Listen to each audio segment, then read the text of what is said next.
यहाँ मौजूद हर जानवर अपनी उपेक्षा की कहानी कहता है। ये शानदार जानवर कभी किसी के खूंटे की शान रहे होंगे।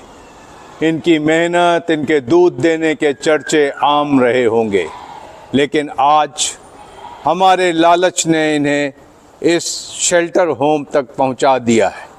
ये भाग्यशाली हैं कि ये शेल्टर होम तक पहुंच गए, अन्यथा सड़क पर बीमार और सर्दी में दम तोड़ रहे होते।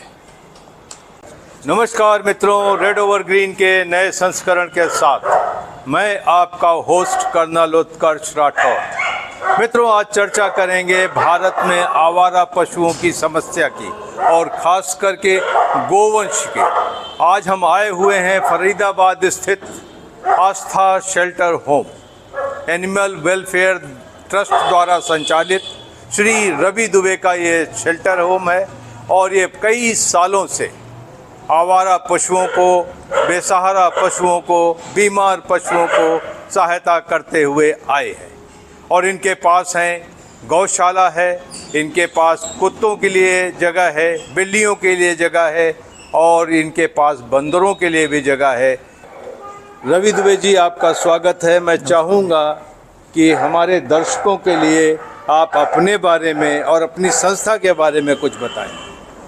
हमारी संस्था पीपल्स फॉर एनिमल ट्रस्ट आज से 17 साल पहले फरीदाबाद में बनाई गई थी। मकसद था शहर में बेसहारा घूम रहे जीव जंतुओं के लिए कोई व्यवस्थाओं का ना होना। हम आए दिन सड़कों पे देखते हैं एक्सीडेंट हो जाता है तो कोई व्यवस्था नहीं है, डॉग्स हैं वो ऐसे ही घूम रहे हैं, एक्सीडेंट हो रहा है तो कोई व्यवस्था नहीं है। तो एक विचार आया तो एक संस्था बनाई गई। संस्था के तहत हमारे पास आज की डेट में एनिमल एम्बुलेंस, वेटनरी हॉस्पिटल है, स्टाफ है, ट्रीटमेंट करते हैं और रेस्क्यू करके लाते हैं एनिमल्स को। हमारे सामने चैलेंज आता है, कई बार एनिमल को रेस्क्यू करने के लिए लोग समझते हैं हम सरकारी हैं, सरकारी आदमी हैं, हमें सरकार से ग्रांट मिल रही है, जबकि ऐसा नहीं होगा। तो आपने 17 साल से ये चीज़ चला रहे हैं, तो उसमें क्या चैलेंजेस आते हैं आपको? सबसे बड़ा चैलेंज आता है फंड्स का, क्योंकि ना तो हमें राज्य सरकार ना भारत सरकार का कोई भी योगदान नहीं मिलता। जो पशु प्रेमी हैं, जो कि नंबर्स में बहुत कम हैं, उनके बदौलत, उनके डोनेशन की मदद से हम ये सेवा को जारी रख पा रहे हैं। लेकिन भारत तो हमारे धर्मों में कहा गया है जीवों पर दया करें, और गाय को हम माता मानते हैं, बंदर को हम बंदर के अंदर हनुमान जी को देखते हैं, वगैरह वगैरह। तो फिर इसके बाद तो जानवरों पे हमें दया करनी चाहिए। ये सब किताबी बातें हैं। लोग धार्मिक ज़रूर बनते हैं, लेकिन जब बात आती है कुछ अच्छा काम करने की, दान देने की, पुण्य काम करने की, तो लोग सहयोग नहीं करते। संस्था अकेली रह जाती है, वो कितना कर पाए। जब तक लोग अपना योगदान नहीं देंगे, अपनी भागीदारी नहीं दिखाएंगे इस नेक काम में, हम और सरकारें कुछ भी नहीं कर पाएंगे। मैंने सुना है कि जो लोग हैं वो अपने पालतू जानवर आपके यहाँ छोड़ जाते हैं। कई बार क्या होता है, लोगों ने डॉग्स रख लिया शौक में, बीमारी हो गई, उसका इलाज नहीं करा सकते, उसको छोड़ देते हैं। बल्कि जो पशु रखता है अपने पास, डॉग रखता है चाहे गाय रखता है, एक परिवार का नाता हो जाता है, फैमिली रिलेशन बन जाता है। जी हाँ। ऐसा नहीं करना चाहिए। लोग सरकारी संस्था समझ के यहाँ छोड़ जाते हैं मरने के लिए। आप उन्हें मना नहीं कर सकते, वो यहाँ पर हक से छोड़ जाते हैं। लोग जानबूझ के अंधेरे में या गेट पे बंद जाते हैं ताकि उन्हें कोई देखे ना, चोरी से ऐसा करते हैं। ऐसा भी होता है। तो आपके पास कितने कुत्ते होंगे आज? अभी हमारे पास 120 कुत्ते हैं, 40 गाय हैं और 10 बंदर हैं जिनका हम उपचार कर रहे हैं। इस तरीके से आपकी संस्था चलती है। तो जब भी किसी जानवर का देहांत होता है तो आपको बहुत दुख होता होगा, जाहिर सी बात है। देखिए, दुख तो बिल्कुल होता है, लेकिन क्या करें, जीवन की सच्चाई है। जो आया है उसे जाना भी है। लेकिन जो पशु हमारे पास आता है, हमारी प्राथमिकता है कि वो पेन में ना रहे, पेन लेस रहे और उसको जो अंतिम सांस है वो आराम से चले। रवि जी, मैंने ये देखा है कि यहाँ पर गर्मी बहुत तेज़ पड़ती है और आपकी संस्था सड़कों पर जानवरों के लिए पानी का व्यवस्था करती है। यहाँ तक कि आप जंगली जानवरों के लिए भी पानी भरते हैं। तो ये कहाँ कहाँ आप पानी पिलाते हैं? हमारी संस्था का एक प्रोजेक्ट है, प्रोजेक्ट समर लाइफलाइन, जो कि 2015 में हमने स्टार्ट किया था। जी हाँ। जिसका मकसद है शहर में घूम रहे बेसहारा जीव जंतुओं के लिए, पशु पक्षियों के लिए और वन्य जीवों के लिए हम एक स्वच्छ और साफ़ पानी, मीठे पानी की व्यवस्था करें। तो हमारे शहर फरीदाबाद में अरावली फॉरेस्ट है, जो कि फरीदाबाद गुड़गांव एक्सप्रेसवे से गुजरता है। जी हाँ। और शहर में सेक्टर 55, 56 सोना रोड वहाँ पर हमने पानी के टब्स रखे हुए हैं जो रेगुलर इंटरवल्स पे, गर्मियों में तो हमारा फ्रिक्वेंसी बहुत रहती है, सर्दी में थोड़ा कम हो जाती है, तो हम पशुओं को स्वच्छ पानी उपलब्ध कराते हैं। जी हाँ, उस वक्त तो टेम्परेचर 40-45 डिग्री सेंटीग्रेड होता है जी। तो उस वक्त सच में जो हमने रास्ते में देखा है, आपका स्टाफ सबको पानी भरता है जी। और उसमें नील गाय भी पीने आती हैं, जंगली जानवर भी पीने आते जी, उसमें नील गाय, बंदर, लेपर्ड, जंगली सुअर, मोर, काफ़ी अन्य जीव जंतु हैं जो कि दिन की वजह से नहीं आते, वो रात को आते हैं और वो पी के जाते हैं। हैं। डॉक्टर वर्मा, ये हम जानना चाहते हैं कि एक गाय का जीवन काल कितना होता है जी। और कब तक वो प्रोडक्टिव रहती है और कैसे उसके क्या जीवन में विभिन्न चरण होते हैं? गाय जब बच्चा देती है जी। तो लगभग वो 2.5 साल लग जाते हैं उसको माँ बनने में। हाँ। इसके बाद वो लगभग 8 से 9-10 ब्यात वो जो है बच्चे देती है।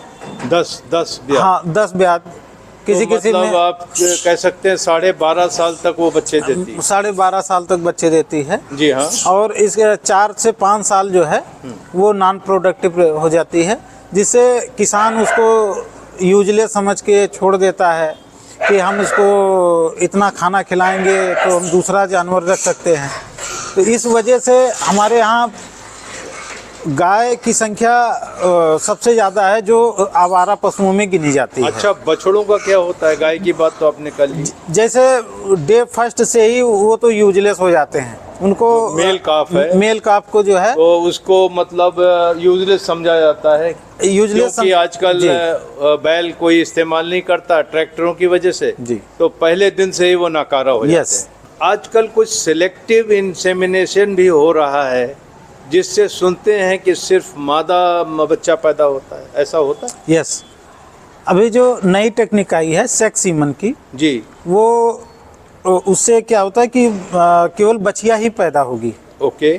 उसमें कोई भी बछड़ा नहीं पैदा होगा। ओके। ज़्यादातर लोग किसान अपने फायदा का सोचते हैं तो वो सेक्स सीमन का ही यूज करते हैं। ओके। जिसके कारण इसकी मांग भी, डिमांड भी बढ़ गई है। ओके। तो जो हमारी इंडिजिनस ब्रीड है जी। वो एक तरीके से धीरे धीरे वो मतलब विलुप्त होने के कगार पे आ रही हैं। जी हाँ, अगर सिर्फ बच्चियाँ पैदा होंगी और बच्चे बुल नहीं पैदा होंगे तो वो ब्रीड कैसे आगे बढ़ेगी? यस। और किसान लालच में वो उसको अभी ब्रीड संवर्धन का तो दिल में कुछ है नहीं ना सर। तो वो किसी भी ब्रीड से उसका क्रॉस करा लेगा। जी जी। तो अब ये सिचुएशन आएगी कि आपको मेल चाइल्ड नहीं मिलेगा, मेल काफ नहीं मिलेगा, यस, सिर्फ बच्चियाँ मिलेगी, सिर्फ बछिया ही मिलेगी। तो ये एक सिचुएशन ऐसी भी आएगी कि जो भारत की इंडिजिनस ब्रीड्स हैं जिसका हम दम भरते हैं कि कोई 20-21 तरीके की इंडिजिनस काऊ ब्रीड्स हैं वो धीरे धीरे खत्म हो जाएंगी। लोगों ने ऑलरेडी सुनते हैं कि किसानों ने गाय पालना बंद कर दिया है, उससे ज़्यादा वो भैंस पालने में जोर दे रहे हैं। क्या बात सही है? बिल्कुल सर। जो भैंस है उनकी एक तो आसानी से वो मतलब सेल हो जाती है। हाँ। और लोग जो है चाहे मेल है तो वो बेच लेंगे, फीमेल है तो उसको रख लेंगे मिल्क प्रोडक्शन के लिए। बूढ़ी हो के बेच देंगे। हाँ, अगर बूढ़ी हो गई तो तुरंत बेच लिए। तो ये जो समस्या, अच्छा गायों में ऐसा है नहीं। गायों में क्या है कि अगर मेल हो गया तो उसको कोई खरीदेगा नहीं। आजकल जो बैलगाड़ी चलती थी या खेत को जुताई होती थी वो सब बंद हो गया, वो सब ट्रैक्टर से यूज कर लेते हैं। तो इसका कारण आर्थिक भी है सबसे यस बड़ा। यस। और जो इसका सबसे बड़ा असर पड़ने वाला है वो जिस गौ संवर्धन की हम बात करते हैं, गो वंश संवर्धन, उसका जो एम है वो कहीं ना कहीं सेल्फ डिफीटिंग होते जा रहा है। बिल्कुल सर। हमारे समाज में निराश्रित और आवारा पशुओं की जनसंख्या बहुत बढ़ गई है और ये दिन प्रतिदिन बढ़ती जा रही है। क्यों बढ़ती जा रही है? क्योंकि हम लोग जागरूक नहीं हैं। हम गाय दूध देना बंद करती है, उसको छोड़ देते हैं, बछड़ा पैदा होता है उसको छोड़ देते हैं। मैं आपको एक छोटा सा एक उदाहरण देना चाहूँगा। मेरी संस्था से हमने यूरोप के देशों और इंग्लैंड में हाथ कटे हुए डॉग्स को भिजवाया।